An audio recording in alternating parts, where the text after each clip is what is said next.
Hi, I'm Callum from Tyne Valley Motorhomes, and this is a handover of the Elddis signature CV40. So as we start the walk round on the driver's side of the vehicle first, the first point you get to is your LPG filling point. So on the signature CV range, they're all fitted with LPG tanks. So it doesn't take a bottle, it's a refillable tank system. And this is 25 litres that you can fill it with gas, and that's the capacity of the tank. So as you see here, this is a bayonet fitting, so this is your gas filler. What you would do is you would drive to your local petrol station that sells LPG, get the LPG filling gun, connect it, twist the head of it so it locks on the pins before pulling the trigger back, and then pressing the button on the display panel of the pump until simply it doesn't take any more. Once it stops, it is full. And from empty, this will take around £22 to £25 to fill, depending on how much you're paying for LPG. But that's how you fill your gas system. So the LPG obviously uses the LPG for your heater, your cooking facilities on board the vehicle. Underneath you've got two taps here. So you've got a grey tap, which is your dirty waste water. So this is anything that you've drained off via a plug hole. So dishes water, toilet water, dishes water, shower water, anything else you've drained off via a plug hole. Not toilet water, that's separate.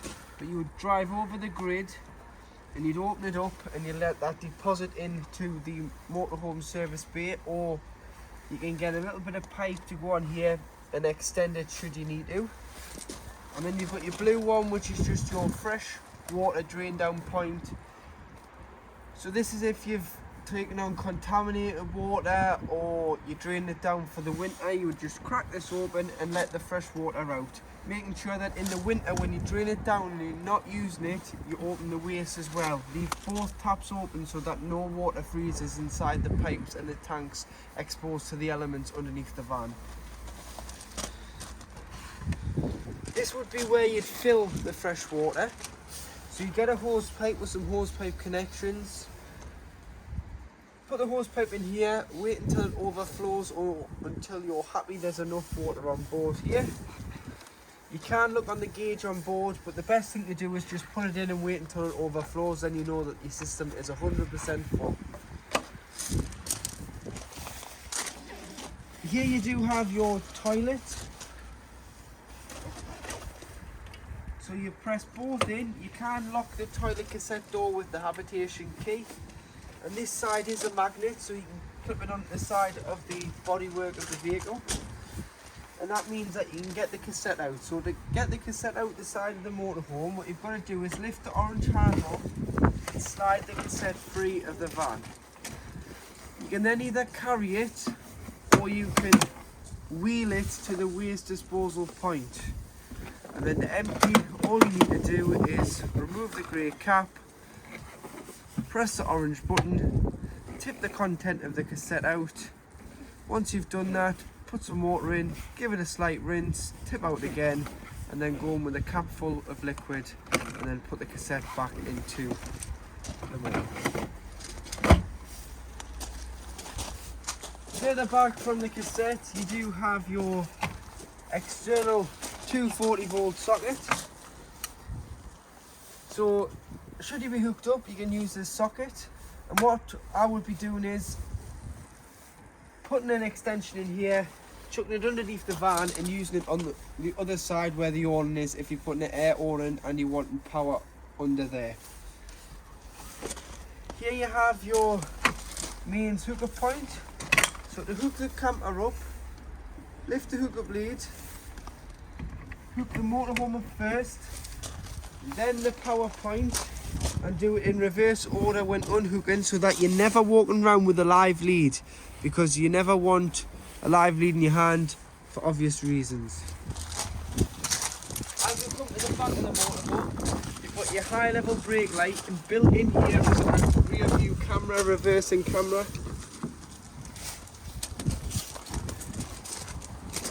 And coming down to the passenger side, awning, which I'll insert the awning clip in after this, so you'll see how the awning works, because there is a video on YouTube on our channel of how to work the Dometic awning, but I'll insert it into this video so you can see how that works.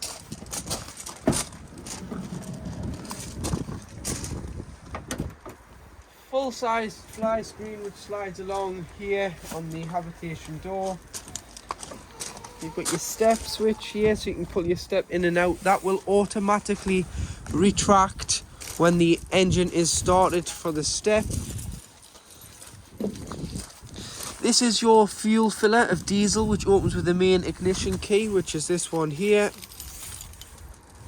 And then below you've got AdBlue, because it's a new Euro 6 compliant engine, and the AdBlue system cleans the catalytic converter out of soot at a certain temperature by holding 19 litres of AdBlue. So when the light comes on, it'll tell you how much it's going to take. Top the AdBlue up. You can either buy it in 10 litre drums or you can buy it on the pump. When the light comes on, fill it up and it'll save it going into limp mode, which restricts the engine to 50 miles an hour or causing any damage. Engine battery lives underneath this compartment in the cab floor for the main engine battery. Tool kit is underneath the passenger seat. These are your tyre pressures, 5.5 bar, which is 79.5 psi, which can be found on the passenger slam panel. And your bonnet release is on the side of the passenger dashboard.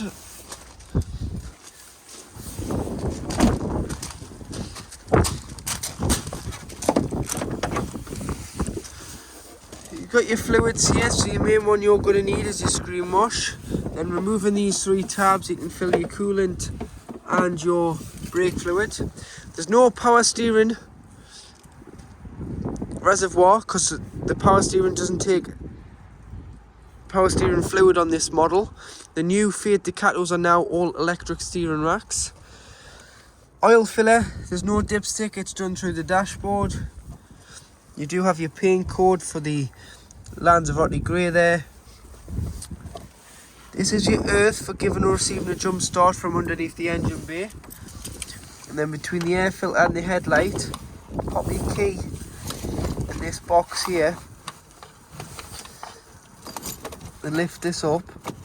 And this is your positive terminal for giving or receiving a jump start. Weight plate, so 3.5 ton gross vehicle weight. If you were to put a tow bar on, you can tow 2 ton behind the motorhome, meaning that you can't go over 5.5 ton. And then this is a unique build number from Elldis, so if you ever need parts for the vehicle in the future, quote that number.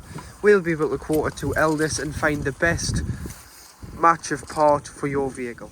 To operate your Elldis control panel, what you need to do is your master switch is here, so this turns the 12 volt system on and off here. Then you've got your pump, so make sure you've got enough water first before you turn your pump on. And to do that, you need to press this button here and it'll tell you how much water you've got on board at any one time. Then you'll be able to turn your pump on and that'll pressurize the water to the taps, toilet and shower. You've got your master switch for your lights here, which are all then individually switched around the van. You've got your awning light, which is the light on the outside of the motorhome, and then you do have your leisure battery reading here, along with your main entrance light on the switch. To operate your heating system, so you've got your hot water and your heating, which are wheel heat air controls. So they're motion sensitive, so you just need to wave your hand over them to get them to come on. And then you do have a plus and a minus on starting on the water first. So the snowflake indicates frost start, which is approximately 5 degrees. Then you can go to 40 degrees of hot water, or all the way around to 60 degrees of hot water. You've got gas, so you just press it. Blue means it's on standby. Once it fires up, it'll go to orange, and that means it's working on gas. Or if you're on a site, you wouldn't use gas unless you really had to. You'd use gas for your wild camp, and you'd use electric. So this is the electric. So you can see you've got 3 little dots above it. So you've got 1 which is 750 watts, 2 which is 1500 watts, and 3 which is 3 kilowatts. And you can see that both have now gone orange, which means they're both active and they're heating the water on gas and electric.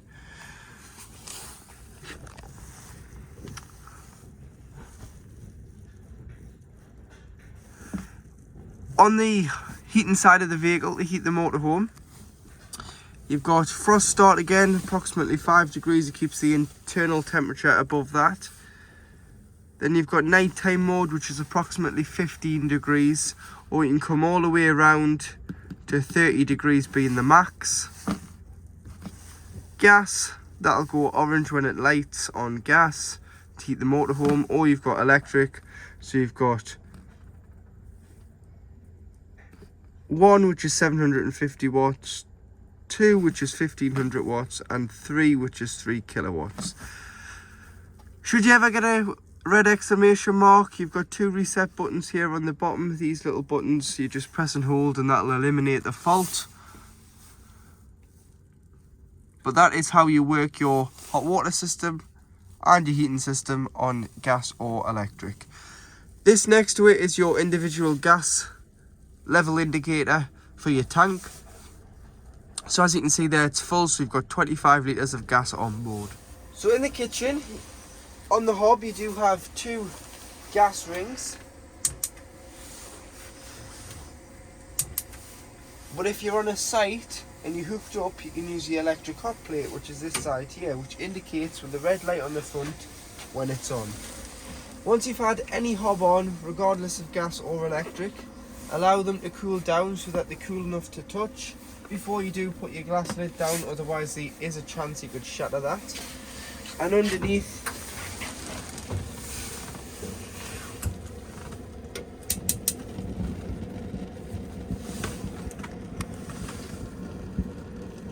you've got your grill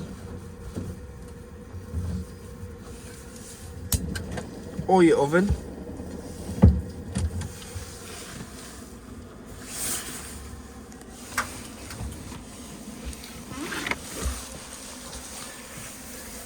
Gas isolation valve taps are at the bottom here. So you've got 3 taps, grey taps. You can isolate each individual appliance here should you need to, but these are mainly for when the vehicle is annually serviced every year.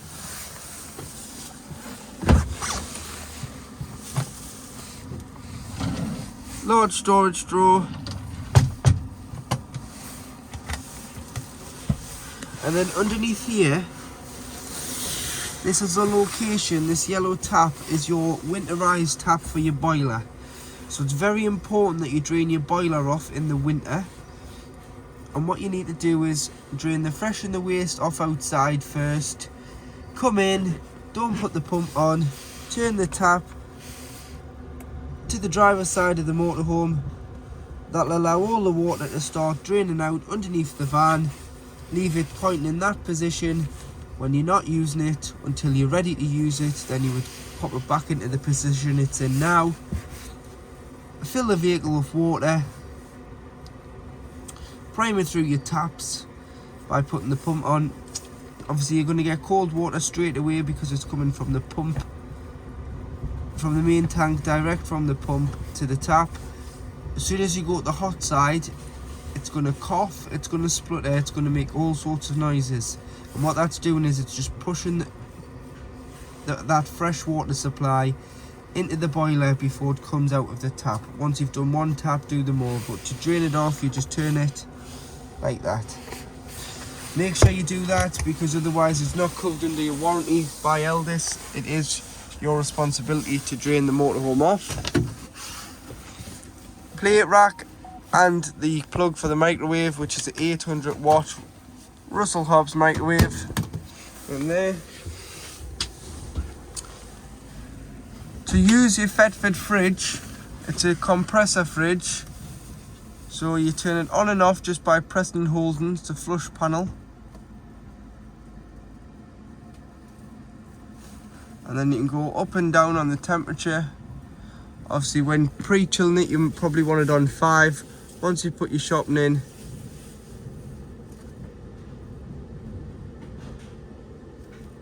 you want to turn it down. And then you do have nighttime mode, which will lower the decibels of the fridge, but it does lower the performance of the fridge as well.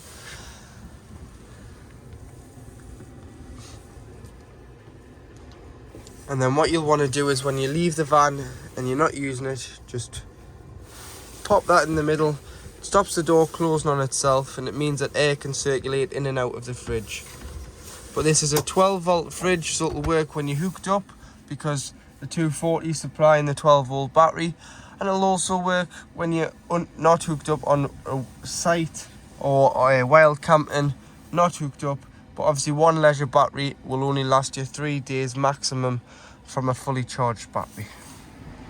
In the washroom, you've got your shower head, that's also your sink tap, so you just pull this out here and that can clip up there. But when you feed it back, just be careful, feed it back slowly. And when you winterize it, so like I was on about before, when you drain your boiler down and you want to drain the 2 taps outside, the fresh and the waste, you also want to pull your tap hose out as far as it will come, remove your shower head from the hose, just to stop any water from potentially freezing in the pipe and causing any damage. You also want to leave your mixer taps throughout the van open, so your kitchen and your washroom tap. But to operate your toilet, the blue button on the back is your fresh, so ensure that the pump's on and you'll be able to get a fresh supply to the toilet. There you are. So put a little bit of water in first before you use the toilet. This helps lubricate the seal between the toilet and the cassette, and then you want to open the blade. You ensure that you open the blade before you use the toilet, and to do so, there's a little grey lever here, slide that to the right, it's opened the hatch there, everything goes into the cassette. Then when you're finished, obviously you can give it a good flush. If you've bought the blue and the pink liquids together, there's nowhere for the pink to go. There's no separate header tank like caravans or older motorhomes. What you've got to do is get an empty spray bottle and put a bit of pink in, dilute it with water, spray the bowl, flush the toilet, and then you want to close the blade, which is bring this back towards you. And then when the cassette indicates that it is full, you'll get a light on here, or several lights underneath the diagram of the cassette. Toiletry cabinet. And then you want to ensure with your shower tray you don't use any bleach or any harsh chemicals on here. You want to use a light microfiber cloth with some light washing up soap, just to wash it out once in a while, because if you use anything harsh, it'll take the nice shiny bright white finish off it and you'll get this horrible yellow coloured, and it'll need painting. You just need to ensure that you use no bleachers on any of the white parts in the washroom. In the cupboard above your TV connection points, so you've got a 12 volt, an aerial point, 2 USBs and 2 240 sockets, which will only work when you're hooked up.